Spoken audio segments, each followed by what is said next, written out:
से भजारे विठ्ठला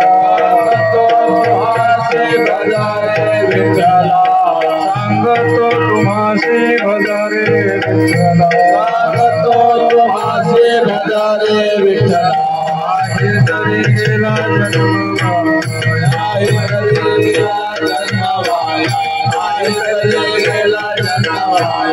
सांगतो तुम्हासे भजारे विठ्ठला तुम्हासे भजारे विठ्ठला सांगतो तुम्हासे भजारे विठ्ठला तुम्हासे भजारे विठ्ठला हे तरी गेला जन्मवा हे तरी गेला जन्मवा हे तरी गेला जन्मवा गरिता बरोबरे दुरावशे गरिता बरोबरे दुरावशे गरिता बरोबरे दुरावशे गरिता बरोबरे दुरावशे बाबाजी पुरे बाबा बाबाजी पुरे बाबा बाबाजी पुरे बाबा काहे न लगे एक भावची कारण भावचे कारण लगे एक भावचे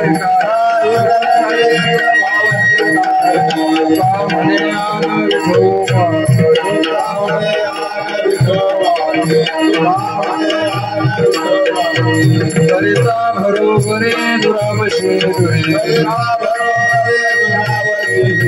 गरिता बरोबरे दुरावशे गरिता बरोबरे दुरावशे बाबाची पुरी बाबाची पुरी बाबाची पुरी बाबाची कुमार कुमारी कुमार कुमारी कुमार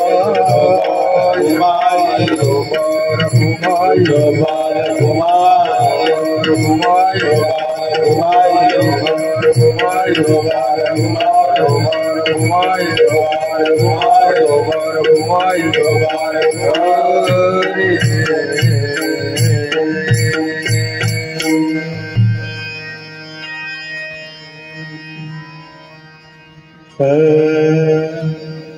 सांगतो तुम्हासी भजारे विठ्ठला सांगतो तुम्हासी भजारे विठ्ठला सांगतो तुम्हासी भजारे विठ्ठला सांगतो तुम्हासी भजारे विठ्ठला सांगतो तुम्हासी भजारे विठ्ठला सांगतो तुम्हासी भजारे विठ्ठला सांगतो तुम्हासी भजारे विठ्ठला सांगतो तुम्हासी भजारे विठ्ठला नाही तरी गेला जन्मवाया नाही तरी गेला जन्मवाया गरिता बरोबरे दुरावशे गरिता बरोबरे दुरावशे नाही तरी गेला जन्मवाया नाही तरी गेला जन्मवाया दुरावशे दुरावशे गरिता बरोबरे दुरावशे बाबाजी पुरे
सांगतो तुम्हासे भजारे विठ्ठला नाही तरी केला जन्म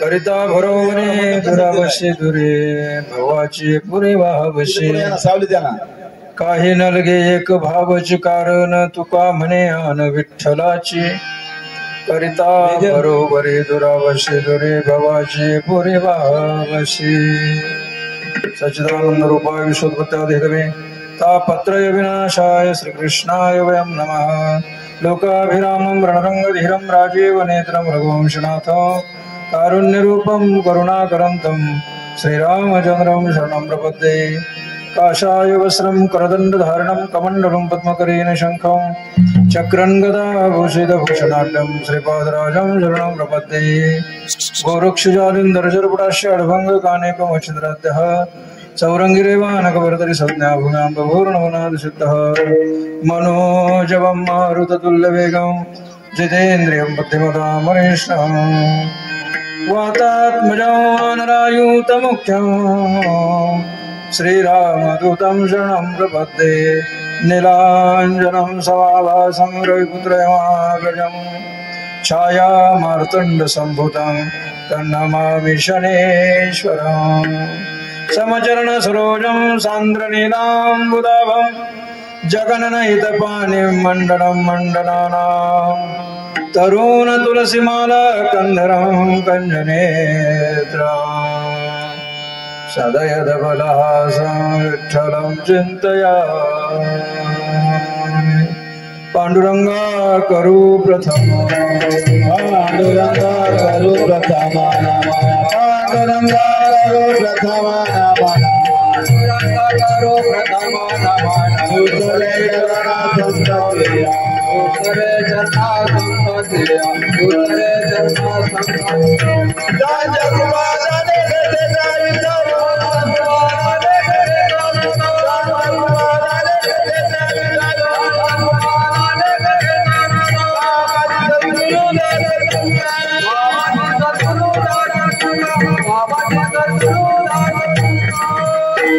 दयांचे केले स्मरण होय सकळ तेजधिकरण तेज बंधू श्री चरण सद्गुरूंचे ते नमस्कारोनी आता मस्तक हे पायावरी या वारकरी संतांच्या श्री राम जय जय राम श्री राम जय जय राम श्री राम जय जय राम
सांगतो तुम्हाशी भलारे विठ्ठला नाही तरी गेला जन्म वाया करिता बरोबरे दुरावशी दुरे भवाचे पुरे वाहवशी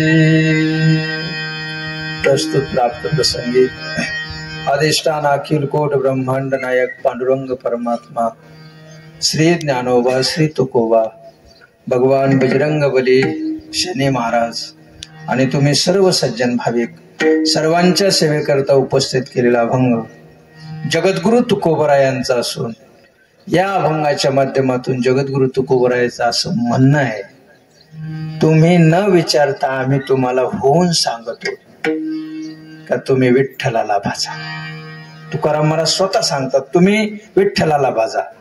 काही जण म्हणले नाही भाजायचं, तुकाराम महाराजांनी सांगितलं आमचा काहीच तोटा नाही, नाही तरी गेला जन्म. तुमचा जन्म वायाला जाईन, आमचं काय जाईल. आणि विठ्ठल सोडून तुम्ही ज्या ठिकाणी आहात तिथं किती जरी पळाले, किती पळाले, करिता भरोवरी दुरावशी दुरी भावाची आपुरे वावशी. अरे कुठं वाहून जाशील या भाऊसागरात, मेळ सुद्धा लागणार नाही. पण जे भाजणारे होते ते एका बाजूला आले. मग म्हणे आम्हाला भाजायचंय राव विठ्ठलाला, काय खरं नाही सर, खोटं आहे सर. पण त्या विठ्ठलाला भाजायसाठी लागत काय एवढं सांगा. तुकोबरायने सांगितलं त्या विठ्ठलाला तुमच्याकडून कशाचीच अपेक्षा नाही, फक्त विठ्ठलाला तुमचं हृदय लागतं. काही नलगे एक भावाची कारण. पांडुरंगाची शपथ घेऊन सांगतो, विठ्ठलाला फक्त भाव लागतो. भावानं विठ्ठलाला भजा, आणि नाही भजले तर जन्म वायाला गेला. विठ्ठल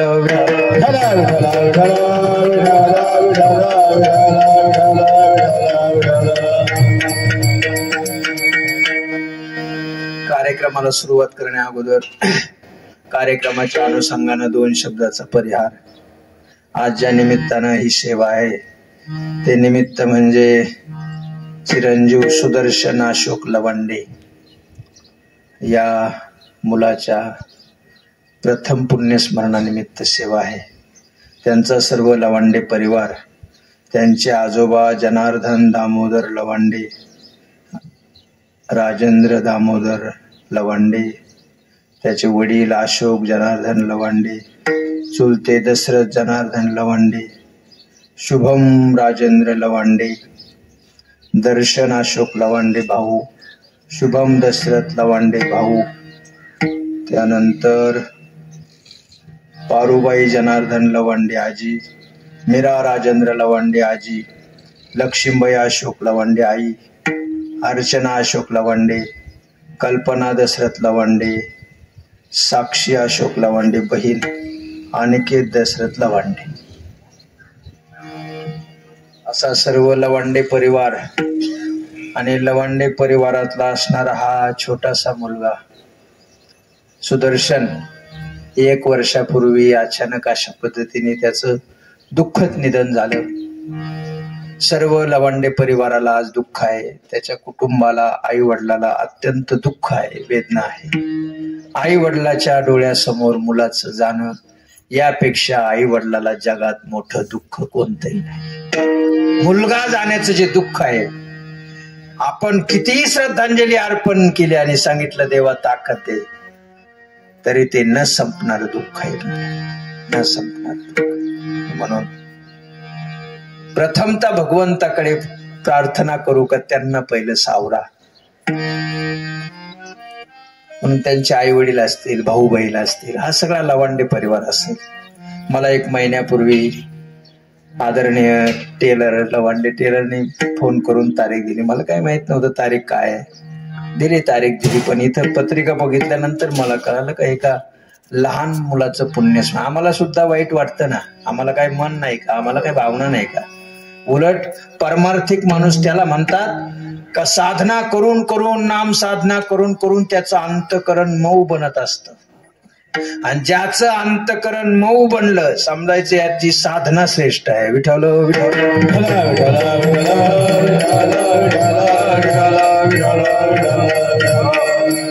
साधनेची ताकद अशी आहे, कठोर अंतकरण हे मऊ बनतं. मुंगी जरी यदा कदाचित पाय खाली गेली तर ते 2 दिवस जेवत नाही. याला आध्यात्मिक माणूस म्हणतात. इतकं मऊ अंतकरण. आम्हालाही भावना आहे, आम्हालाही मन आहे. काही काही वेळेस कार्यक्रमाला गेल्यावर आम्हालाही खूप वाईट वाटतं. तुम्हाला सांगतो, लॉकडाऊनच्या नंतर मला सलग 2 महिने वर्ष श्राद्धाचे कार्यक्रम होते. सलग एका दिवशीची 10-10, 20-20 फोन होते टेलर. लॉकडाऊन कोरोनाच्या नंतर. तुम्हाला खरोखर सांगतो, काही काही वेळेस कार्यक्रमाला गेल्यावर असं बोर व्हायचं. पुण्यस्मरण आहे मुलाचं आणि आई वडील काठी टेकतात आणि ते आई वडील पोराचं पुण्यस्मरण करतात. वाईट वाटतं, अत्यंत वाईट वाटायचं. घडू नये असं जीवनात. माया आहे शेवट. आणि लहान मुलं म्हटल्यानंतर निष्पाप. आज हा सुदर्शनसाठी काय श्रद्धांजलीची गरज नाही, कारण त्याच तो देव झालेला आहे. तो देव होता आणि देव झालेला आहे. मुलं हे निष्पाप असतात, मुलं हे देवच असतात. आणि म्हणून कोणत्याही कार्यक्रमात आपण मुलं जेव घालतो. मुलं का जेव घालतो? गेले खंडोबाला 5 पोरं जेव घाला, गेले देवीच्या सवासनी 5 पोरी जेव घाला. का? कारण मुलं निष्पाप आहेत, ते देवच आहेत. त्यांच्या अंतःकरणात कपट नाही, छल नाही, मी पणा नाही, तू पणा नाही, काही नाही. कोणी जरी म्हणलं हे पेंट्या पाणी आणले ते तांब भरून आणून देतात. त्यांना माहित नाही हा माणूस चांगला आहे का वाईट आहे का, काय करतो काय नाही, निष्पाप असतात.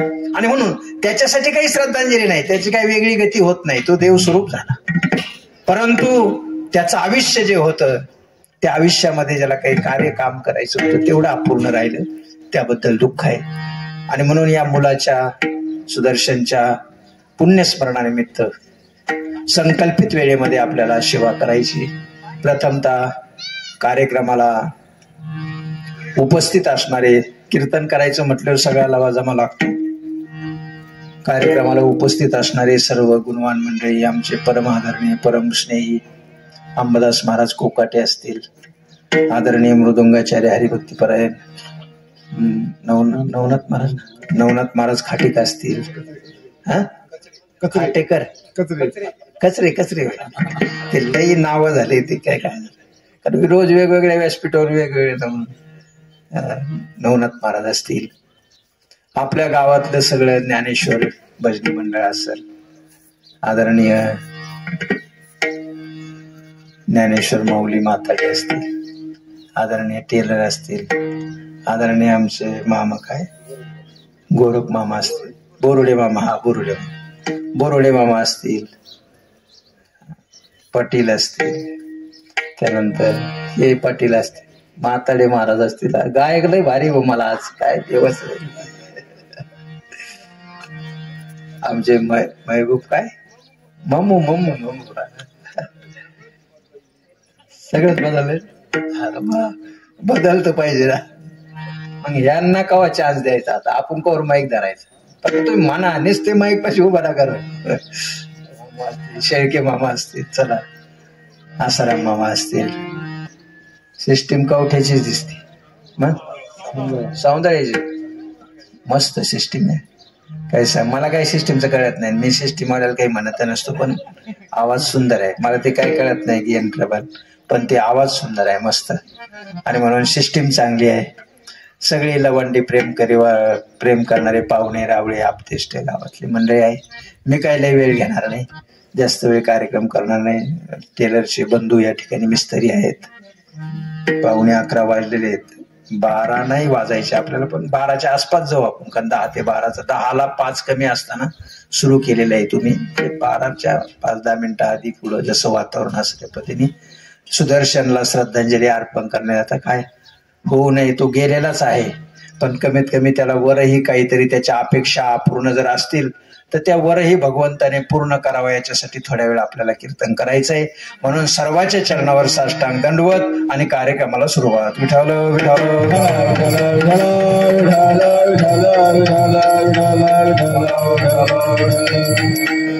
सर्वांनी कीर्तनाकडे बारीक लक्ष द्यायचे. माणसं छोटे थोडे का असना, मला काय लय माणसं लागत नाही, ही सेवा आहे. दर्दी लोक पाहिजे, कीर्तन समजून घेणारे माणसं पाहिजे. कीर्तनाचा विषय पहिल्यांदा तुम्ही ध्यानात घ्या.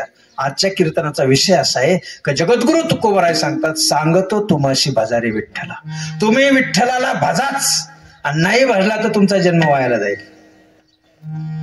आज 2025 मध्ये माणसं थोडे जागे व्हायला लागले.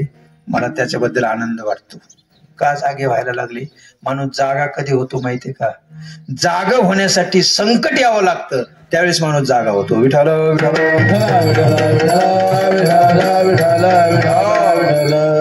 संकटाशिवाय दुःखाशिवाय माणूस जागा नाही होत. म्हणून अध्यात्मामध्ये अशी एक व्यक्ती झाली का तिने देवाकडे सुख नाही मागितलं, दुःख मागितलं, आणि तिचं नाव आहे कुंती. देवाकडे दुःख का मागायचं? कारण दुःखाने संकटाने माणूस जागा होतो, सुखात जागा नाही होत. देवाने ज्यांना आमाप दिलंय सगळं अनेकून, ते मंदिरात सुद्धा येत नाही, त्याला गरज नाही देवाची. तेव्हा देवाने भरपूर दिला आपल्याला, काय नाही जाहिरे नाही, देवपूजा नाही, काय घेणं देणं नाही. परमार्थ करणारे माणसं कोण आहेत ध्यानात ठेवा. परमार्थ करणारे जे होरपळलेले आहेत ना, आणि होरपळलंच पाहिजे. बीज भाजवणी झाली नाही, आम्हा जन्म मरण नाही, आकारासे कैसा ठाव, देह प्रत्यक्ष झाला देव. लोखंडे लोखंड घिसडी लोक येतात आपल्या गावात, ते लोखंड असं तापायला ठेवते. लय टाइम अर्धा तास तापायला ठेवते, असे लाल बुंद लोखंड होत. आणि मग ते लोखंडावर ठोका टाकीत. लाल बुंद झालेल्या लोखंडावर ठोका पडला का ते म्हणून तसं वागत, जिकडं म्हणून तिकडं वागत होते. जय हरी जय हरी जय हरी. पण आधी लाल बुंद झालं पाहिजे. विठाल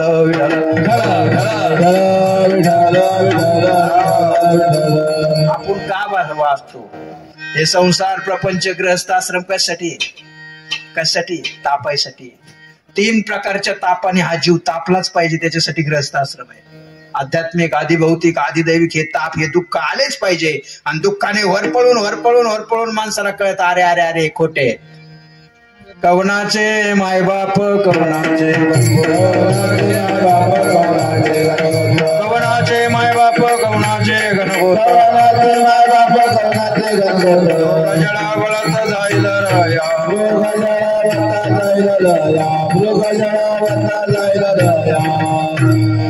मग माणसाला कळतं नको नको नको, हे आपले नाहीचे, हे खोटेचे. तापला पाहिजे माणूस दुःख. आणि म्हणून दुःखानं देवाचं स्मरण होतं मंडळी, ऐका. आणि म्हणून तुकोबारायला सांगायचं देवाचं भजन करा.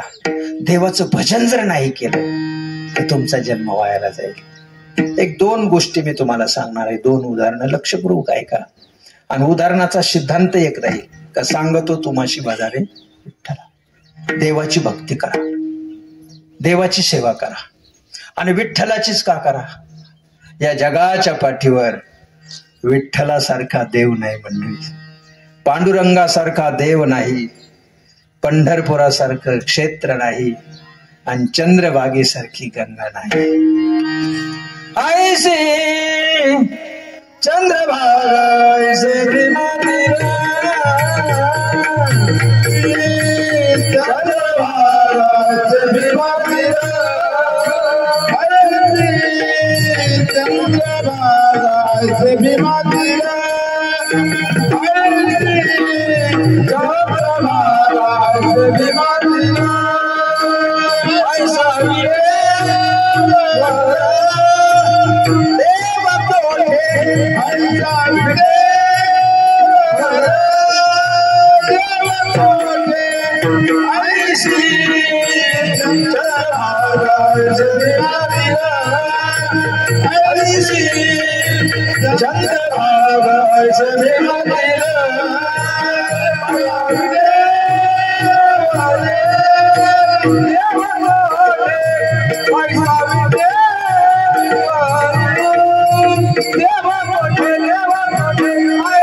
चंद्रभागा ऐसे भीमातीर ऐसा विटेवर देव कोठे. तुम्ही लय फिरलेले, 4 धाम फिरलेले लोक आहेत, पण पंढरपुरासारखं क्षेत्र आणि पंढरपुरासारखा देव नाही. कोणी जावो यारे अरे लहान थोर, याती भलते नारी नर, करावा विचार न लगे चिंता कवनाशी. पांडुरंगासारखा देव नाही, इतका दयाळू, इतका साधा आहे. जगद्गुरु तुकोबाराय सांगितले, मी लय फिरलो, काशीला गेलो, द्वारकेला गेलो, गयेला गेलो, 4 धाम यात्रा केली, पण मला पंढरपुरासारखं क्षेत्र देव कुठं सापडला नाही. वाराणसी गया पाहिले द्वारका, परे नाही तुका पंढरीच्या. एक बाई होती, नवरा बायको, आणि बारीक पोरग होतं त्यांच्या संग. आणि ते 4 धाम यात्रेला गेले. लोक ट्रिपा काढतात, जातात लोक, बरेच ट्रिपा काढणारे भक्त आहे तिथं, जाते. गेले 4 धाम यात्रेला गेले, आणि 4 धाम यात्रा करून पंढरपुरात आले. कोण? नवरा बायकून बारीक पोर. आणि कर्मधर्म संयोगाने घडू नये, पण पंढरपुरात आले, आणि ते बारीक पोरग होतं ते एक्सपायर झालं, म्हणजे वारलं. पोरग मेल्यानंतर ती बाई तळतळली ना, चंद्रभागेच्या वाळवंटात नामदेव महाराजांचं कीर्तन चालू होतं. पोरग उचललं गेली बाबा महाराजा पुढे जाऊन बसले. कीर्तन संपायला चालतं. कीर्तन संपलं, नामदेव महाराज बसले, बाई गेली. महाराज बोला बाई काय? आम्ही 4 धाम यात्रा केली. म्हणजे बर. पंढरपुरात आलो पोरग मेलं. तर नामदेव महाराजाला कळालं हिला काय म्हणायचं. काय म्हणजे 4 धाम यात्रा केली त्यावेळेस पोराला काय नाही झालं, आणि पंढरपुरात आल्यावर पोरग मेलं, म्हणजे हिला शंका आली. बरं बाई काय अडचण नाही. नामदेव महाराजांनी सांगितलं घ्या हातात पाणी. घेतलं आणि करा संकल्प, 4 धाम यात्रेचं पुण्य देते, पोरग जिवंत झालं पाहिजे. हातात पाणी घेतलं आणि संकल्प सोडला, 4 धाम यात्रेचं पुण्य देते, पोरग जिवंत झालं पाहिजे. काहीच नाही. म्हणजे पंढरपुरात येऊन किती वेळ झाला काय नाही, म्हणजे तुमचं थोडं कीर्तन ऐकलं 10-5 मिनिट. मग पंढरपुरात आलोय, एवढ्या वेळेचं पुण्य देते म्हणा, मुलगा जिवंत झाला पाहिजे. 16 संकल्प. हातात पाणी घेतलं. मंडळी, संकल्प सोडल्याबरोबर झोपेतून जसा माणूस उठावा तसा ताटकान पोरगा उठून उभा राहिला. विठ्ठल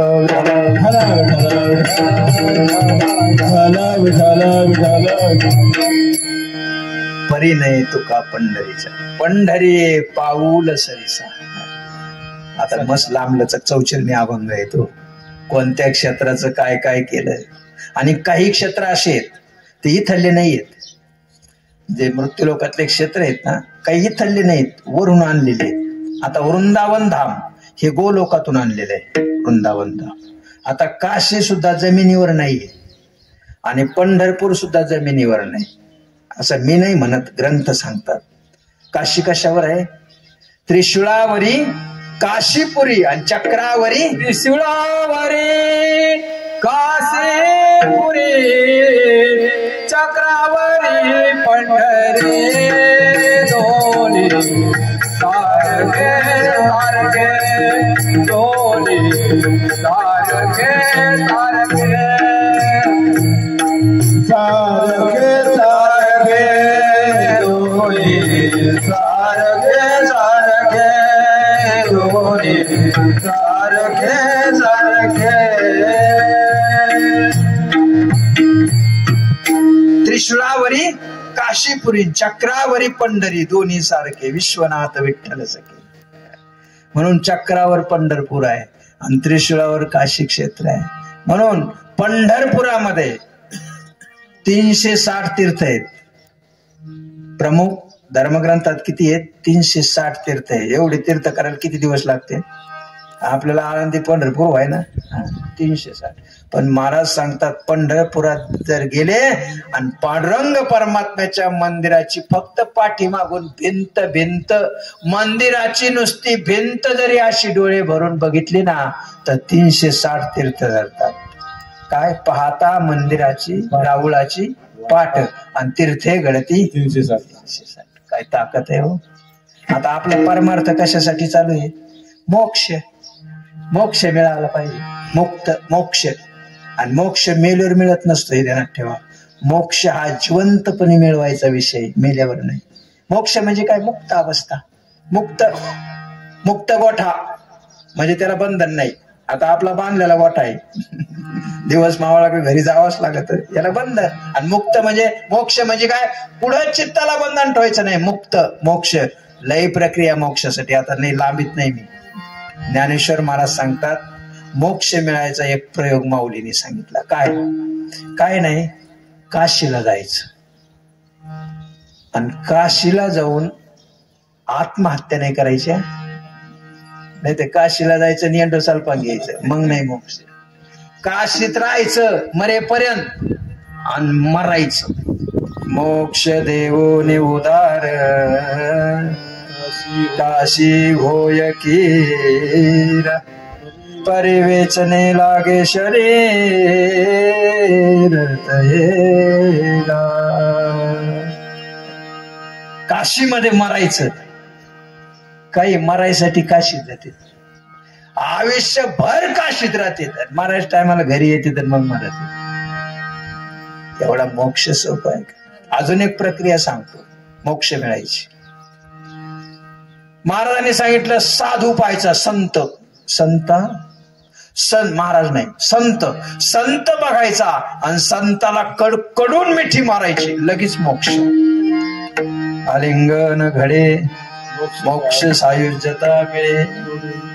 पण ऐका, जर साधूच्या वेशात चोर असला तर नरकात जावं लागतं. आलिंगनाने मोक्ष मिळतो, पण साधूच्या वेशात जर चोर असला, कारण बहुरूपी धरी संन्याशाचा वेश आणि पाहून या त्यास, कारण बहुरूपी जादा झालेत आता, साधू कमी राहिलेत, आणि म्हणून त्यांना जर आलिंगन, आता लांबताच विषय, मला एखादं ध्यानात आलं का ते, आता पहिल्यासारखे कीर्तन नाही, तेवढंच पाठ करायचं आणि तेच सांगायचं, आता जे ध्यानात ते बोलत राहायचं. पण ऐका, आलिंगन साधू सोडून जर आलिंगन दुसऱ्याला दिलं, कोणाचं आलिंगन? कैकई आणि मंथरेचं आलिंगन. मंथरेला रामराज्याभिषेक, काय तयारी होती, रामराज्याभिषेकाची तयारी सगळी झाली. अयोध्या त्याला म्हणतात की रामाविषयी कोणाच्याच मनात वाईट नाही, सगळ्याला आनंद. रामाची दाशी होती मंथरा, तिला पण आनंद होता. ती फुलं आणायला गेली. देव म्हणे काय चाललंय, राम गादीवर बसणार आहे, मग आपलं राम जर गादीवर बसला तर आपल्याला रावणाच्या इथेच कामाला राहावं लागेल, रावण मरण कस काय म्हणे. मग कारण रावणाने सगळे देव कामाला लावले होते म्हणे, मग हे काम बिघडायला पाहिजे, रामाला गादीवर बसता कामा नाही. राम जर गादीवर बसला तर लंकेला येणार नाही, रावण मरणार नाही, आणि रावण मेला नाही तर आपल्याला रावणाचीच कामाला राहावं लागेल. मग देवाने मिटिंग घेतली. बरं, काम बिघडायचं म्हणल्यावर चांगल्या माणसाचं काम नाही. चांगल्या माणसाने बिघडायचा प्रयत्न केला तरी ते चांगल्या माणसाच बिघडत, काम नाही बिघडत. काम बिघडणारे स्पेशलिस्ट असतात ते, त्यांचा उद्योगच तेवढा. म्हणजे ग्रंथातले स्पेशलिस्ट सांगतो काय, काम बिघडायचं काम ग्रंथात जर कोणाचं असेल तर त्याला विकल्प म्हणतात. वाल्मिक रामायण वाचा, ग्रंथातला विषय विकल्प. सगळ्या देवाने विकल्प बोलून घेतला म्हणजे विकल्पा. ह्या राम राज्यात कुठंतरी विकल्प सोड, विकल्प सोडला का सारा नाश होईल. राम वनाला जाईल, रावण म्हणाल, आमचं का सुट्टी होईल. पण विकल्पाने सांगितलं, जिथं रामाबद्दल एका लेकराच्या मनात सुद्धा वाईट नाही तिथं मी घुसू कस काय. कारण विकल्प शिरण्यासाठी माणसाचं मन थोडं अंतकरण असं डासडूस पाहिजे. पवित्र अंतकरणात नाही विकल्प शिरत, जिथं करू का नाही, करू का नाही, होतं का नाही, असं का नाही, असं असंच राहू, असं असं, मग तिथं गप्पान विकल्प घुसतो. सांगितलं अयोध्येत अशी एकच व्यक्ती आहे का जिच्या मनात अशी भावना आहे, आणि तिचं नाव आहे मंथरादासी. कारण राम झोपीत असतानाच ती झाडून घ्यायची आणि केर रामाच्या अंगावर लोटायची. तिच्या मनात थोडं रामाबद्दल वाईट होत. प्रयत्न तर कर म्हणे विकल्पा. बरं, विकल्पाला बसायला जागा कोणती माहितीये का? हिवराचं झाड.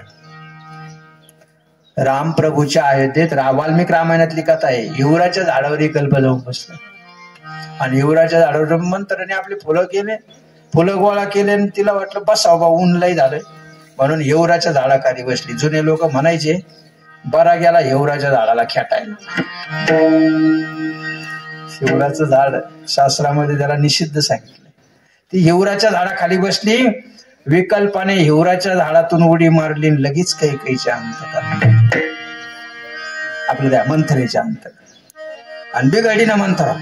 काय कळतं बाय कैकईला, आपले पोरं मामाच्या गावाला आणि सवतीचा गादीवर बशीती, आपले पोरं मामाच्या गावाला आणि सवतीचा गादीवर. डायरेक्ट कैकईचे, काही बावळ झाली काय म्हणे, काय अरे स्वतःचे पोरं मामाच्या गावाला, सवतीचा पोरं गादीवर बसती. काही म्हणतोय गोळ्या संपल्या काय, बावळ झाली. बरंच शत्रुघ्न आणि राम माझ्या मनामध्ये दोन भाव नाही, एकच आहे. सवती मत्सर माझ्याकडनं नाही, नाही बावळ झाली काय, आज गपचे पैसे म्हणे, काही बोलू नको मंथरे. मग काय करावं, पण मंथरा खाली पडली. खाली पडल्यानंतर कैकई पळतच आली, मंथरेला उचललं आणि हृदयाला लावलं. विकल्प लगेच कैकईच्या हृदयात, तू म्हणती तेच खरं, आणि सगळं रामायण घडलं. विठ्ठल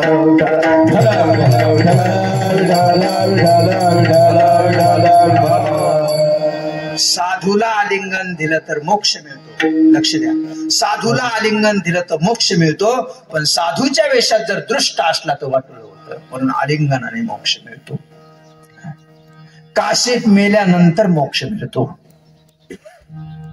योग मार्ग, कर्म मार्ग, उपासना मार्ग, ज्ञान मार्ग, अनेक प्रकारचे मार्ग. लेखीचकट नाही सांगत, तुम्हाला सोपं सांगतो. पण मोक्ष मिळायसाठी आता बऱ्याचशा संतांनी सांगितलं, मोक्ष मिळायला एकदम सोपी प्रक्रिया आहे. काय? मुखी नाम, मन हाती नामस्मरणाने मोक्ष, सायुज्य देवाचे द्वारी उभाक्षण भरितेने मुक्तिचारी साधिले हरिमुखी म्हणा हरिमुखी म्हणा पुण्य अवसन शोधाचे शास्त्र ज्ञानदेव निवासाचे गुणकार केला. याच्यात तर नाही आलं ते सायुज्य मुक्त कुठे. देवाचे द्वारी उभाक्षण भरी तेने मुक्तिचारी साधी. सायुज्य तर सोडून द्या, चारही सांगितलं, ऐकून घ्या. आणि म्हणून मोक्ष मिळायसाठी नामस्मरणाने मोक्ष मिळतो, पण एक नामस्मरण केलं नाही मिळत. अखंड नामस्मरण करीत राहावं लागत. अखंड रात्रंदिवस भजन करावं लागतं. रात्रंदिवस 1 कोटी 2 कोटी 10 कोटी 13 कोटीच्या पुढे भगवंताचं दर्शन सांगितलंय मंडळी. इतकं करावं. पण महाराज सांगतात मोक्ष मिळवण्यासाठी जगाच्या पाठीवर असा एक देव आहे, आणि त्या देवाचं नाव आहे मंडळी विठ्ठल, पांडुरंग परमात्मा. तुम्ही जर पंढरपूरला निघायचं मनात आलं ना, तुमच्या पंढरपूरला जावं, तर त्या क्षणाला तो मोक्ष देऊन टाकतो. इतका सोपा देव जगाच्या पाठीवर नाही. म्हणून तुम्ही विठ्ठलाला भाजा अभंगाचं पहिलं. सांगतो तुम्हासी भजा रे विठ्ठला,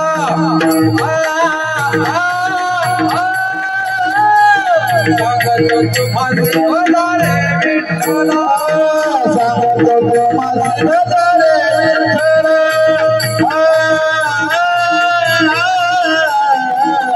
सांगतो तुम्हासी भजा रे विठ्ठला.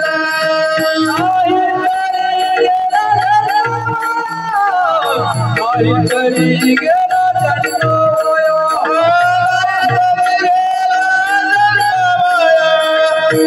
करी गेला जन्मोया,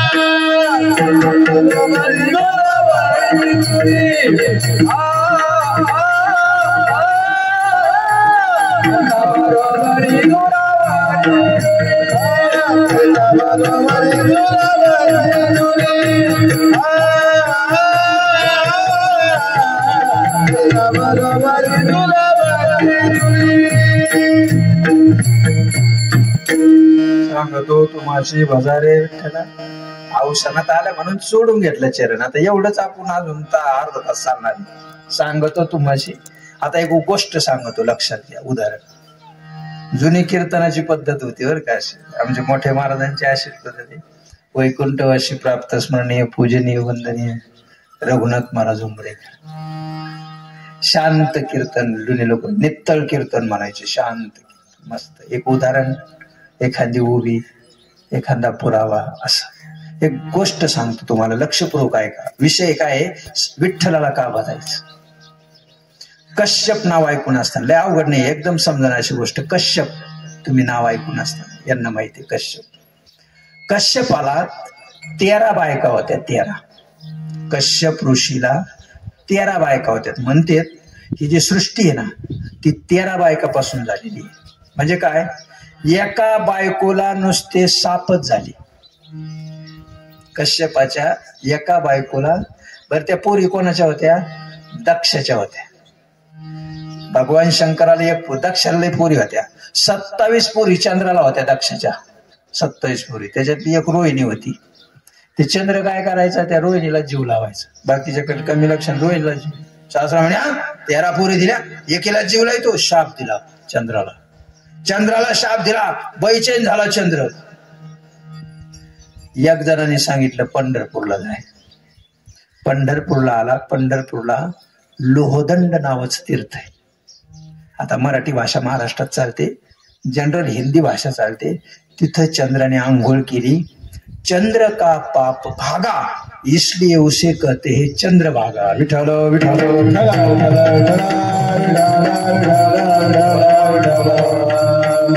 चंद्राचं पाप भागा म्हणून चंद्रभागा, असं एक शास्त्रामध्ये, ग्रंथामध्ये, शिव महापुराणामध्ये हा विषय आलेला आहे. आणि म्हणून 13 पोरी कश्यपाला होत्या. ऐका, एका पोरीला सर्प झाले. त्या पोरीचं नाव काय, कद्रू. एका पोरीला झाडच झाले नुसते. एका मुलीला 3.5 देवच जन्माला आले.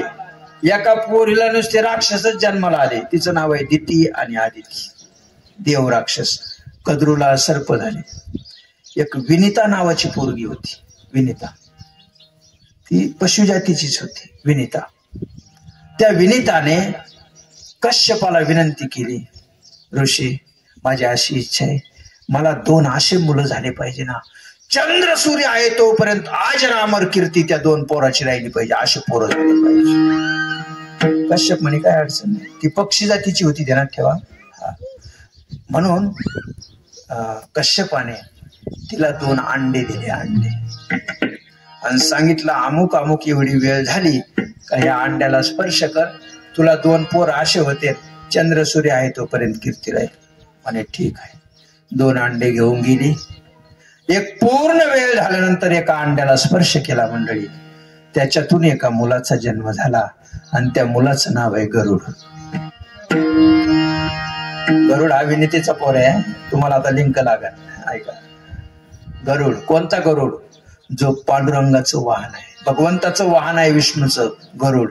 आजपर्यंत त्याची कीर्ती. पण दुसऱ्या अंड्याच्या बाबतीत तिने थोडा घोटाळा केला. कमी वेळात त्या अंड्याला स्पर्श केला.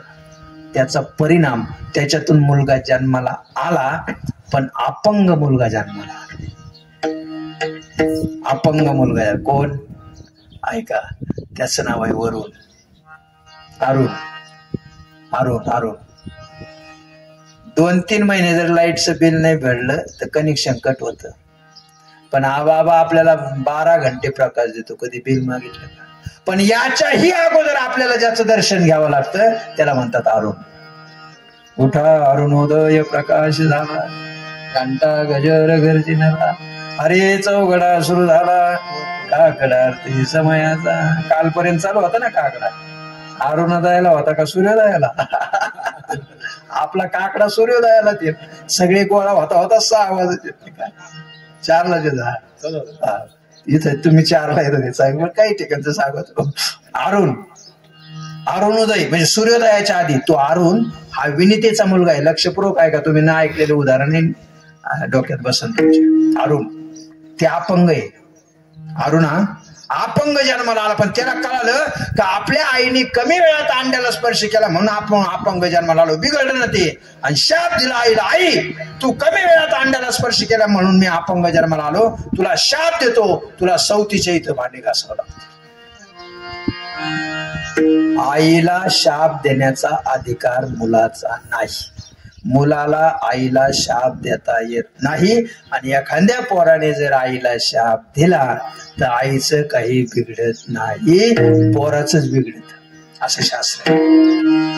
ते शाप दिलं आणि ते झालं ना पावसाळ्यावर, अस्वस्थ झालं, ते बिघडल्यावर झालं, ते त्यालाच त्रास व्हायला लागला. काय करू बोलायला नाही. माणसं काही बोलत येत रागाच्या भारतात, मग पस्ताव कर. माणसाजवळ विवेक पाहिजे. किती राग आला ना, 1 मिनिटभर जर कधी राग आवरण्याची ताकद माणसात असेल ना तर आत्महत्याच होणार नाही महाराष्ट्रात.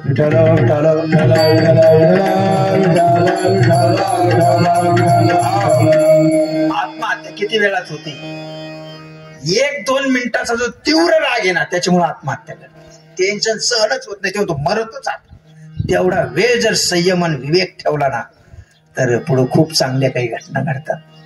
पण ते बैचेन झालं, बोललं आईला, काय करू, काय कोणाला इशारा, आता काय करू, आता सांगणारे मग काही कर, गंगाची आंघोळ कर, भाई उलट कर, अमुक विधी कर, जाळी गंजी, काही सांगणारे.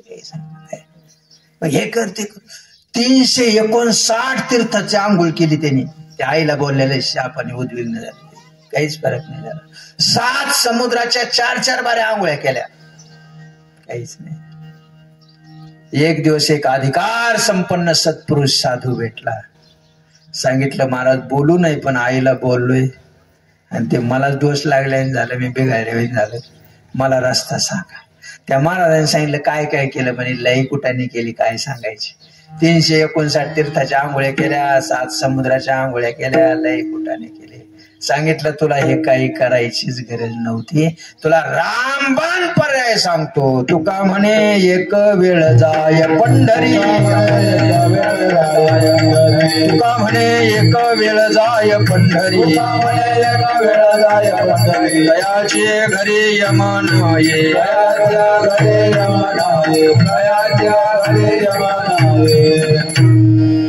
फक्त एकदा पंढरपूरला जाय म्हणे, बस तो कामच झालं. पण म्हणे पंढरपूरला कसं जायचं, काय नाही म्हणे वारकरी होऊन जावं लागत. सूर्यदेवाला हात जोडले, देवा मला वारकरी बनव, कारण हे पशुजातीच आहे त्यानं ठेवा, वारकरी बनव. सूर्यदेव म्हणे तथास्तु. फक्त बोलण्यात त्याच्याकडून एक चूक झाली, मला चांगला वारकरी बनव म्हणायचं राहिलं. जसा पहिला अपंग होता ना तसाच अपंग वारकरी बनवला, आणि त्या अपंग वारकऱ्याचं नाव आहे मंडळी कुर्मदास. कुर्मदासाचं मागच्या जन्मातलं हे चरित्र आहे. आणि एकनाथ महाराजाच्या दिंडीत पैठणून कुर्मदास पंढरपूरला निघाले अपंग वारकरी. बारीक आहे का? त्याचा भाऊ कोण? कुर्मदासाचा भाऊ कोण? गरुड. वा, लक्ष आहे. असं लक्ष असलं मग सांगायला आनंद वाटतो. गरुड. गरुड कोणाचं वाहन आहे? भगवान महाविष्णूचं. पांडुरंग परमात्मा गरुडावर बसून चालले होते असे, आणि कुर्मदास अपंग दिंडीत चाललेला आहे. चालता चालता गरुडाच्या डोळ्यातला एक पाण्याचा थेंब भगवंताच्या मांडीवर पडला. गरुडा, काय भानगडी रडतो? डोळ्यात अश्रू काय? काय नाही देवा, खाली बघ ना. काय खाली? ते बघ ना, अपंग वारकरी झालं. मग काय झालं? काय नाही देवा, तो माझा भाऊ आहे, माझा भाऊ आहे. अपंग जन्माला आला म्हणून आईला शाप दिला, आणि त्या शाप निवृत्त होण्यासाठी देवा तुझ्याकडे चाललाय तो. हा, तुझा भाऊ आहे, उतर खाली. गरुडाला खाली उतरलं. जगाचा चालक मालक पांडुरंग परमात्म्याने कुर्मदासाला आपल्या मांडीवर घेतलं. म्हणजे काय दादा, कशासाठी चालला? काही नाही देवा, मी अरुण आहे, आईला बोलू नये शाप दिलाय, त्या शापाचं पाप दोष मला लागले. खूप फिरलो पण काहीच फरक होत नाही, म्हणून एका साधूने सांगितलं पंढरपूरला जाय. म्हणून निघालो देवा, एवढ्या दोषातून मला मुक्त कर. काही नाही. जगाचा चालक मालक पांडुरंग परमात्म्याने सांगितलं, कुर्मदासा, अरे ज्या दिवशी तुझ्या मनात आलं आपण पंढरपूरला जावं, त्या दिवशी तू तुझ्या आईच्या शापातून मुक्त झाला. सांगतो तुम्हासी बजारे विठ्ठला, सांगतो तुम्हासी बजारे विठ्ठला, सांगतो तुम्हासी बजारे विठ्ठला, तुम्हासी बजारे विठ्ठला. आहे तरी गेला जन्मावाया, आहे तरी गेला जन्मावाया, आहे तरी गेला जन्मावाया. अरे पंढरपूरला जायचं मनात आलं तर अनेक दोषाची निवृत्ती होती. एवढी ताकद कोणत्या देवामध्ये आहे? आपण वारकरी आहे सगळे, पंढरपूरला जाणारे माणसं आहेत. काय आनंद आहे, किती आनंद आहे. सवळ्यामध्ये जा माऊलीच्या, 10-20 लाख लोक असतात. 10-20 लाख. हे गप्पा नाही मारित मी. 2025 ची सत्य परिस्थिती तुमच्या समोर मांडतोय. 10-20 लाख लोक असतात कोणत्याही टायमाला, आणि कोणत्याही वारकऱ्याची पिशी उचकायची. फक्त त्या पिशीत एक तरी बिस्किटचा पुडा तुम्हाला सापडन मंडळी. ही विठ्ठलाची ताकद आहे. अरे घरी 4 पाहुणे आले तर गरबाडीवाणी होते माणूस. काय सुरत, काय ताकद आहे विठ्ठल नावाची, काय ताकद आहे. आता विज्ञानवाले आत्ताशिक ध्यानात आलं. तुम्ही राव खरोय राव, बरोबर. इथून माग साधू संत बोंबलू बोंबलू सांगत होते, अरे विठ्ठलाशिवाय पर्याय नाही.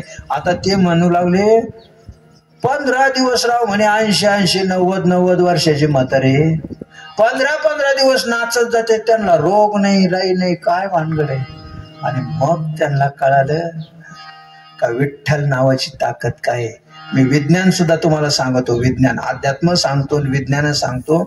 फक्त विठ्ठल विठ्ठल म्हणून टाळी वाजा. आमच्या साधू संतांनी काय सांगितलं? करे टाळी बोला मुखीना,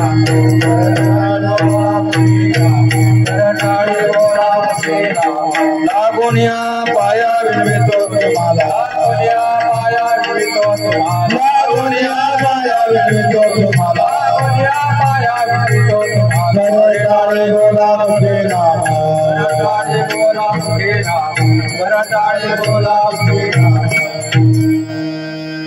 फक्त विठ्ठल विठ्ठल म्हणत राहा. टाळी वाजान विठ्ठल विठ्ठल म्हणा, रोगच नाही तुम्हाला मंडळी. टाळी का वाजायची सांगितली अध्यात्माने? का? आता तुम्ही सगळं अभ्यास केलेले शिकलेले लोक आहे, ॲक्युपंक्चर वगैरे सगळ्या गोष्टी तुम्ही डॉक्टर, आयुर्वेदिक, होमिओपॅथिक वगैरे तुम्हाला मार्गदर्शन करतात. इथं दाबा, इथं दाबा. टाळी वाढल्यानंतर अख्खं ज्या शिरा आहे ना तुमचे ब्लॉकेज हृदय, आणि भजनात बघा असं हृदय भरून येतं. काही वेळेस भजन इतकं रंगात येतं असं वाटतं उड्या मारून नाचावा, कधी डोळ्यात पाणी येतं. हृदय भरून आल्यानंतर मानसिक आजार जरी असेल तर मानसिक आजाराला या जगाच्या पाठीवर गोळी नाही, औषध नाही. तात्पुरत्या झोपीच्या गोळ्या द्याव्या लागतात, पण औषध नाही. त्या मानसिक आजाराला एकमेव रामबाण औषध असेल तर भजन आहे. भजन करा, विठ्ठलाचं नामस्मरण करा. मन एकदा प्रसन्न झालं का मनातले रोग निघून जातात मंडळी. म्हणून आमच्या विठ्ठलासारखा देव नाही. अजून एक उदाहरण सांगून आपण थांबू, मग ऐकून घ्या. सांगतो तुम्हाशी बाजारी. तुम्ही जर इकडं राजस्थान गुजरात साईडला गेलेला तर राजस्थान गुजरातच्या बाउंड्रीवर एक देवीचं मंदिर आहे. ट्रिपला जाणाऱ्या लोकांना माहित असेल, जुनं देवीचं मंदिर आहे, अत्यंत जुनं. काही लोकांचं ते कुलदैवत आहे, लोक जातात. जुनं देवीचं मंदिर आहे. एक इतिहास सांगतो अर्ध्या मिनिटात. तिथे एक राजा होता, राजा. पण तो राजा चांगला होता.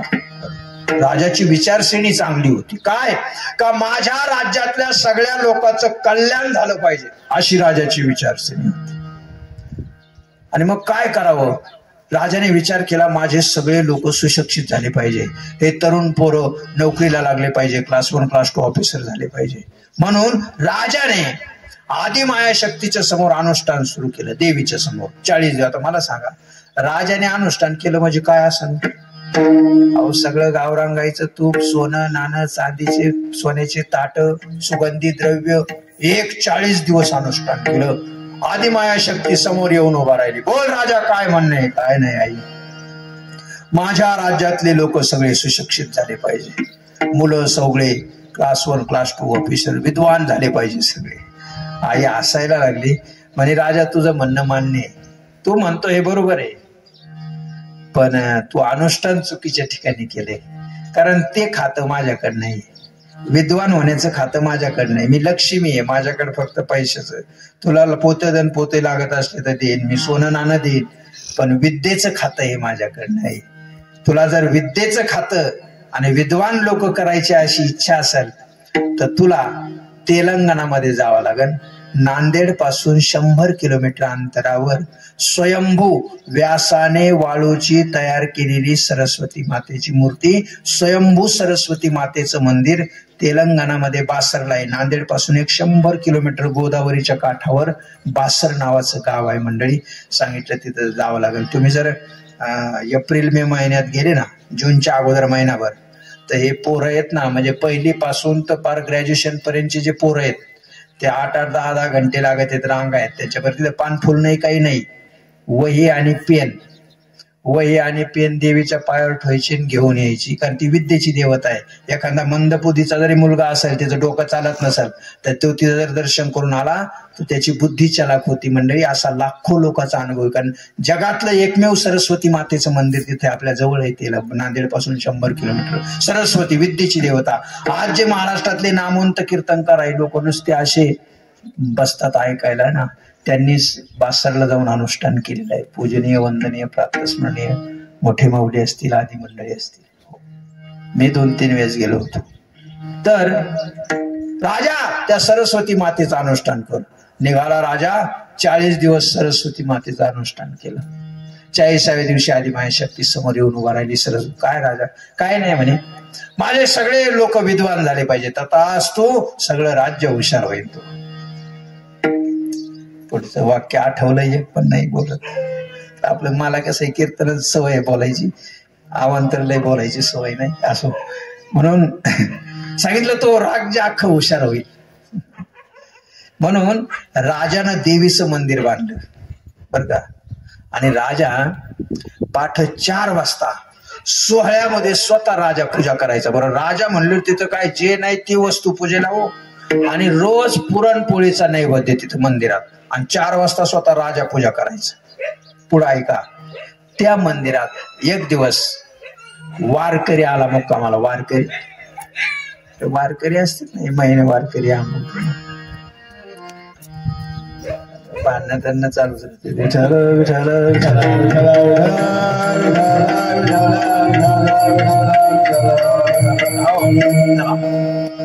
लक्ष द्या. आता एक वारकरी त्या देवीच्या मंदिरात मुक्कामी आला. ते झाडून घेणारा सेवक होता. आता वारकरीला 5 वाजले, 5 वाजता वारकऱ्याचं काय काम असतं? संध्याकाळचे पाठ, हरिपाठ. वारकरी त्यालाच म्हणते जो रोज हरिपाठ करतो. ब्राह्मणाची जशी संध्या आहे तशी वारकऱ्याने हरिपाठ केलाच पाहिजे. हरिपाठ केला तरच वैष्णव, नाहीतर मग वैष्णव नाही. बरं, हरिपाठाला किती टाइम लागतो म्हणायला? किंवा असा टाळपाका जाऊन नाही, नुसतं हरिपाठ म्हणायला किती टाइम लागेल? जास्तीत जास्त 20 मिनिटं, जास्तीत जास्त 20. म्हणजे पहिला आंघोळीचा तांब्या जर डोक्यावर घेतला ना, रामकृष्ण हरी सुरू केलं तर कपडे घालूस तर जय विठ्ठल होत आहे. काय अवघड? हरिपाठ हा वारकऱ्याने केला पाहिजे. हरिपाठ ही वारकऱ्याची संध्या आहे. चला मग त्या वारकऱ्याने केलं सुंदर देवाची झाली. काही जण म्हणतात महाराज मला हरिपाठ येतो बरं का, माग येतो. माग तर कोणाला येतो? काय म्हणतात महाराज मला सगळं येतो, पण ते ज्ञानदेव म्हणे चुकत. कोणचं ज्ञानदेव म्हणे कोणाला लागत आहे बाई? सगळा हरिपाठ जर पाठ केला आणि रोज जर न चुकता हरिपाठ केला तर तुमच्या जवळ 24 तास देव राहतो. लक्ष्मी वल्लभ तया जवळी, लक्ष्मी वल्लभ नित्य मनामी देवाने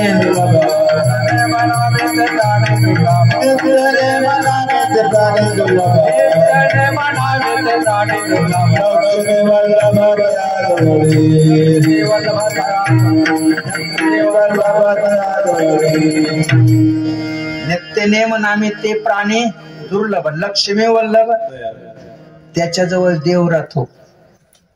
मग असे तर लय नित्यनेमावाले, पण नाही.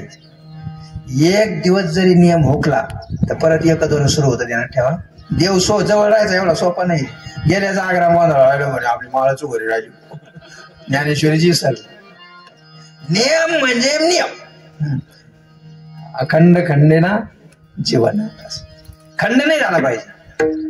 परिक्रमा करताना थोडं डबकं जरी ओलांडलं नर्मदेचं तर परिक्रमा खंडित झाली. असं आहे. तसं एक जो सूत्र आहे, एक दिवस जरी खाला झाला तर मग लक्ष्मी वल्लभताया जवळ नाही. ऐका, लक्ष द्या. तर त्या वारकऱ्याचा 5 वाजता हरिपाठ सुरू, ते सेवक होतं ना जाळून. अरे म्हणे कोण आहे? वारकरी. म्हणे वारकरी. काय चाललंय? म्हणजे हरिपाठ. हे असं नको म्हणे, म्हणे हे देवीचं मंदिर आहे, देवीचं म्हण काही. वारकरी म्हणे देवीचं नाही येत बा मला. देवीचं म्हण, पुरणपोळ्या आहेत म्हणे खायला, पुरणपोळ्या खायचे, देवीचं म्हण 1-2. वारकरी म्हणे देवीचं येतच नाही तर म्हणून आपला हरिपाठ काकडे येतो म्हणे. ते नाही. अरे देवीचं वारकरी म्हणे येत नाही म्हणे, उपाशी राहावं लागेल. वारकरी म्हणे उपाशी झोपण, पण येतच नाही आपल्याला. येत नाही दुसरं काय. आता काही नाही केले सोंग सुरू, पण काय उपयोग आपलं हे तेच करावं ना. काय सोंग करायचे, काय काहीतरी मिळायचं म्हणूच नाही. ज्ञानोबा तुकोबान पांडुरंग सोडून दुसऱ्या कीर्तनात नकलान सोंग करूच नाही. विठ्ठल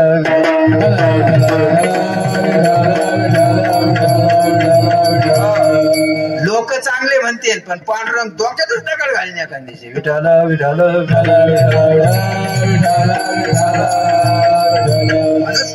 अहो 4 वेद 6 शास्त्र 18 पुराण एवढी ग्रंथ संपदा आहे.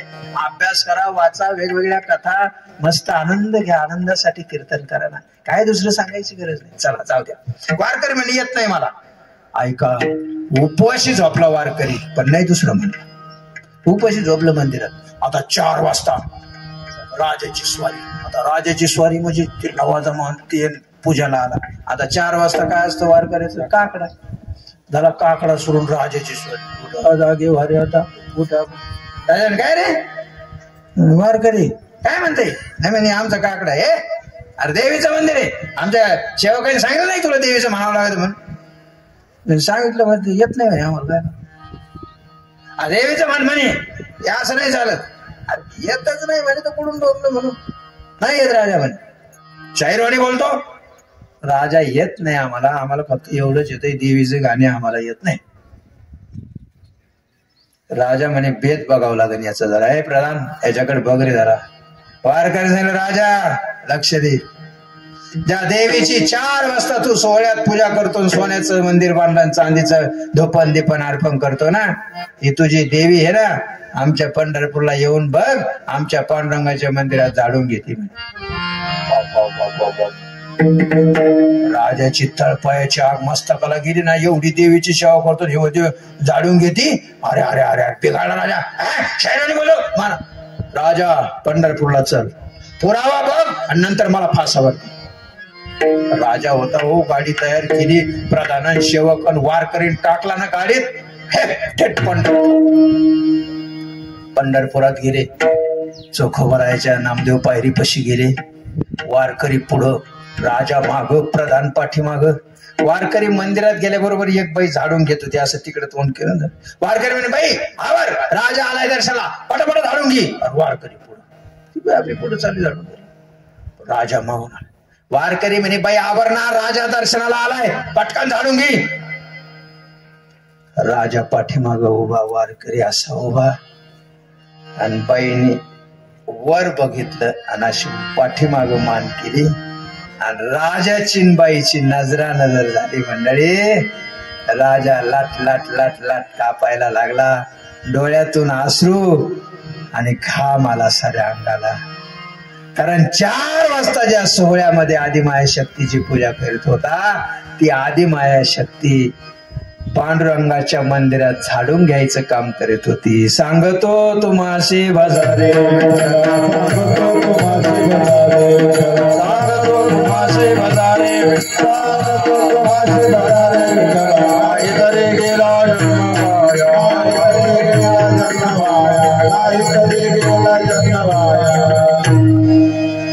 आदिमाया शक्ती म्हणजे साधी ताकद आहे का हो?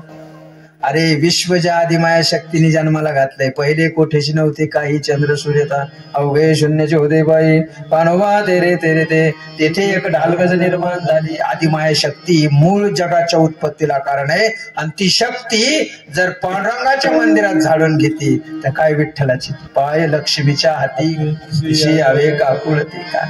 काय ताकद आहे.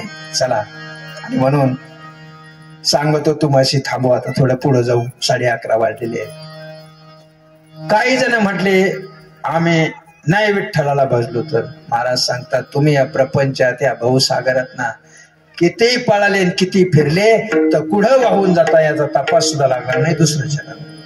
करिता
विठ्ठल सोडून या प्रपंचामध्ये किती पळा बाबा. करिता भरोवशी दुरावशी दुरी, करिता भरोवरी दुरावशी. भावाच्या पुढे भाऊसागर आहे. भाऊनाम संसार, 2 प्रकारचे संसार, एक गाडग्या माट्याचा संसार आणि एक जन्म मरणाचा संस्कार. संसार ह्यो संसार काय नाही, पण हा जन्म मरणाचा संस्कार कठीण आहे. जन्माला येणं मरायचं साधं दुःख आहे का? जन्मत आणि साधं. रामदास स्वामीचा दासबोध ग्रंथ वाचा, अख्खा 1 दशक रामदास स्वामीने घातलाय जन्माचं मरायचं दुःख. ते तुम्ही ऐकलं असन, तुमच्या पाठ असन. महाराज लोक 10व्या वर्षाला सांगितलं. आता मी नाही ते लई सांगत, गरुड पुराण नाही सांगत, लोकांचे पाठ झाले ते सगळे. लई बारीक घेते की निवत ठेवायचा, कसा ठेवायचा, काय करायचं, लई लई लई ते मी सांगत नाही, कारण लोक नेहमी ऐकतात. तर जन्मायचं दुःख आणि मरायचं दुःख. रामदास स्वामी सांगतात, आतमध्ये असतं ना ते बाळ, असं उलट असतं ते. गर्भी असता दिला दंड आणि वरती तोंड खाली पाय, का खाली तोंड वर पाय, खाली तोंड वर पाय. त्याला शिक्षाच असती, गर्भातच उलट असतं ते. आणि उलट असल्यानंतर त्याला थोडा तर ते बरंच सांगितलं, लेकीच कट नाही सांगितलं. मस कष्टलाचे मस कष्टलाचे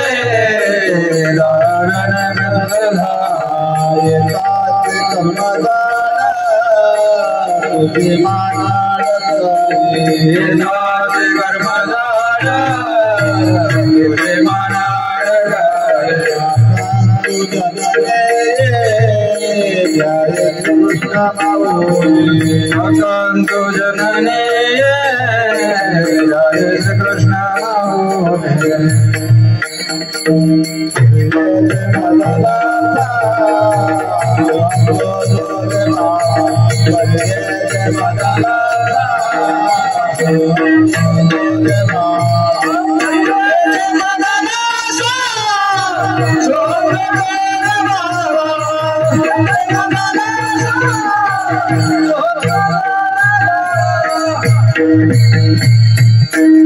नवमास कष्टलाशी 10व्याने प्रसूत झाले. येताची कर्म जाड तुझी मान. 9 महिने मग ते बरंच सांगितलंय जीव कधी येतो. आणि जीव यायच्या वेळेस आईला डोळे लागतात. डोळे बरं, आईला काय डोळे लागते आणि काय मेळ आहे का त्याचा? आता सध्या काही राग खातात, कोणी इस्तू खाते, काही महाराज सांगतात ते खाल्लं का आतमध्ये. आता छत्रपती शिवाजी महाराज सारख्या आईच्या आया किंवा रामायणातल्या कौशल्यासारख्या आया थोड्याच लागल्या. कौशल्याला डोळे लागले होते. आणि रे धनुष्य मारे न रावणा लंका विभीषणा देईन मी. आता काही डोळे लागले, आंबट खाती, तिखट खाती, तुरट खाती, आणि ते आत गेले हे नेसत ताडफडात, नेसत ताडफडात. आता काय करावा, काय करावा? आणि मग ते हात जोडीत गर्भात असताना, ग्रंथ वाचा तुम्ही, गर्भात असताना ते म्हणतं एक वेळा करी या दुःखा वेगळे दुरितांचे जाळे उगवणे आठवीन पाया माझा नवस करत ते गर्भात. देवा मला याच्यातून सोडव, लय अवघडे, लय तराशे. आपलं तसंच संकट पडलं ना, देवा अंगाला आला ताप, देवा तू माझा बाप. अंगाला आला ताप, देवा तू माझा बाप. आणि अंगाचा गेला ताप, देवा मी तुझा. देव दयाळू आहे हो. ते देव पाहत आहे अवघड आहे. मग देव त्याला तिथून सोडवत. माणूस इतका विचित्र प्राणी आहे ना जगात, असा कोणताच विचित्र पुतळा नाही माणसा इतका. हा जीव आहे ना, मी नाही बोलत बरं का, ग्रंथ सांगतात जीव इतका बिलिंदर आहे ना. पशु पशु येत ना, पशु कुत्र्याला जर भाकर टाकली ना चतकूर, ते परत दारात येणार आणि एखादा माणूस आलो की त्याच्यावर गुरपणार. पशु नाही तरी काय थोडी श्वान शुक्र माणसा परीस मेंढर बरी. माणूस इतका विचित्र, माणूस विसरतो, उपकार केलेले विसरतो माणूस, पशु विसरत नाही, म्हणून पशु बरे. आतमध्ये देवाचा धावा करत असतो. जन्माला बाहेर आल्या बरोबर बदलतो. केव्हा केव्हा केव्हा केव्हा केव्हा म्हणलो मी भजन करीन, केव्हा म्हणलो भजन करीन, नाही भजन करायचं, जाय तिकडं. मग ठिकाणेर केव्हा येतो माहितीये का? डायरेक्ट मरायच्या वेळेस ठिकाणेर येतो. असं वाकडा तिकडं झाला का देवा देवा देवा. मध्ये नुसता धुंदीतच राहतो. तारुण्याच्या मध्ये न मादी कोणाला, नुसता धुंदीमध्ये राहतो. संपत्तीचा मत, पैशाचा मत, सत्तेचा मत काय कोणाला मानित नाही तो. ज्यावेळेस गार परत होतो परत देवावर करेल. मग देव ध्यानात बदलला ना, जन्माला आलं बरं केव्हा केव्हा. मग मारिते तोडीते झोडीते निष्ठुर, मारिते तोडीते झोडीते निष्ठुर.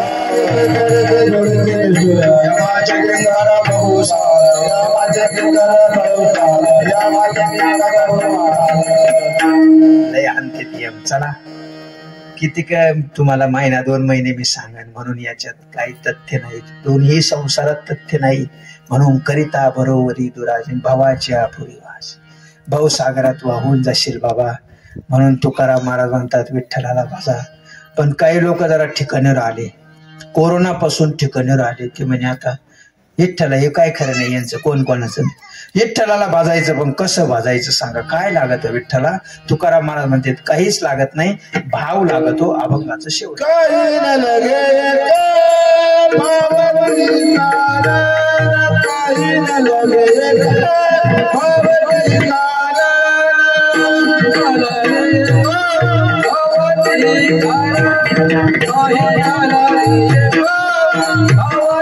तारा,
काही नलगे एक भावाचे कारण.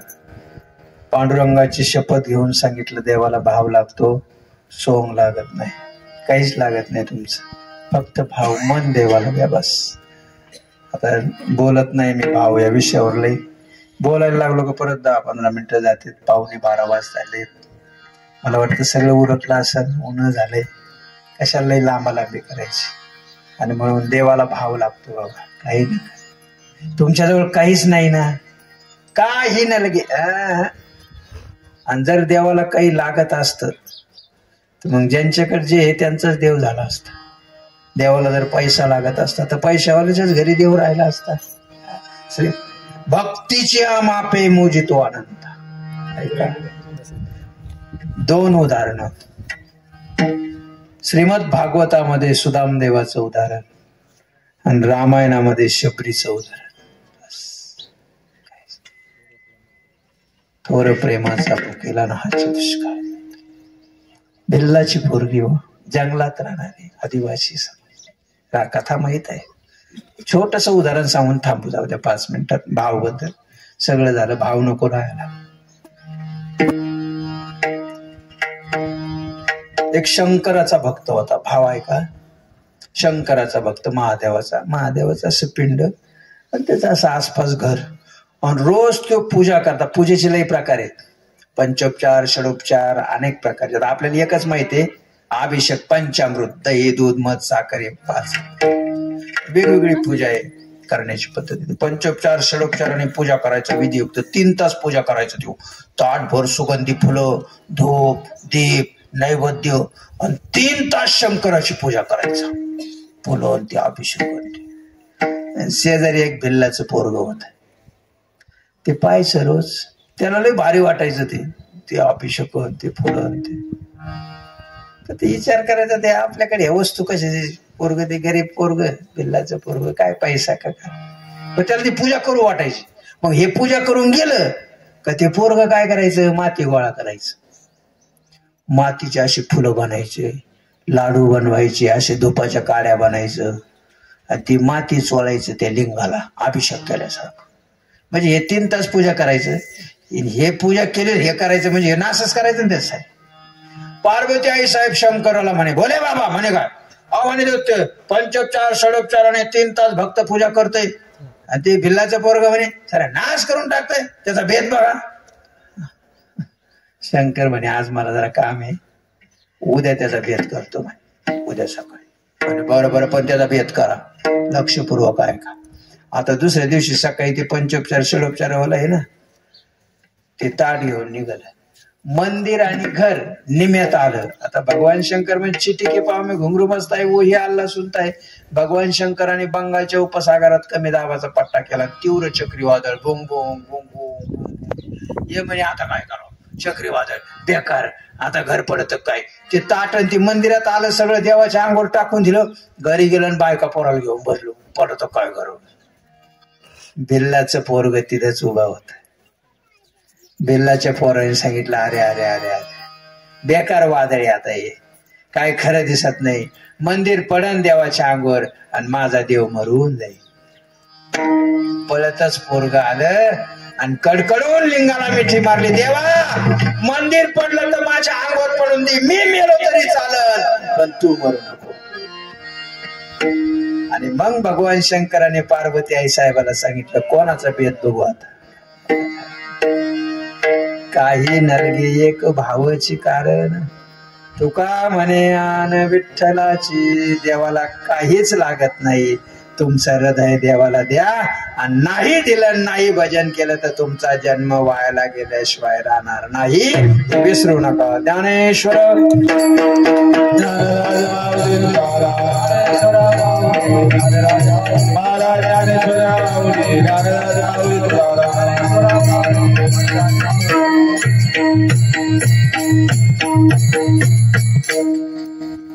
कैलासवासी, स्वर्गवासी सुदर्शन नावाच्या एक लहान मुलाचं पुण्यस्मरण होतं.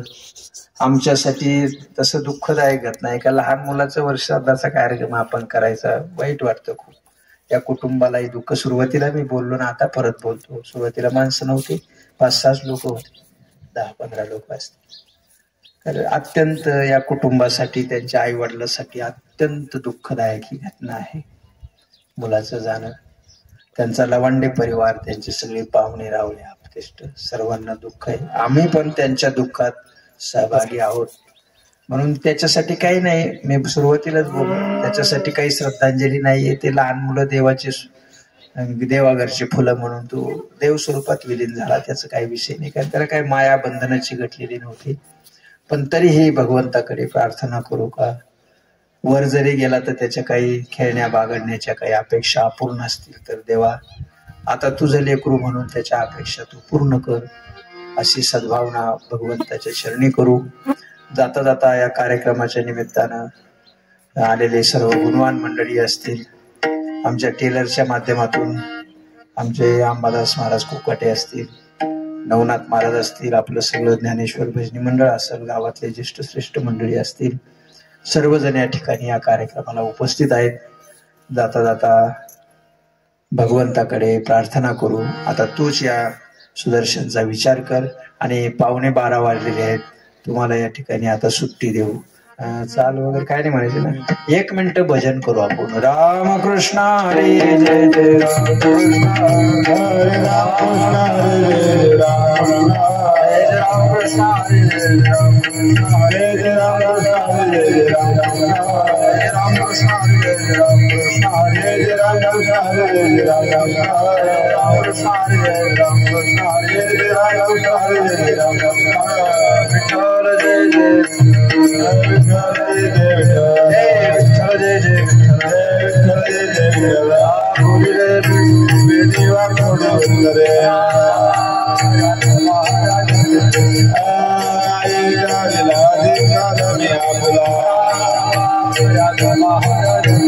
तुका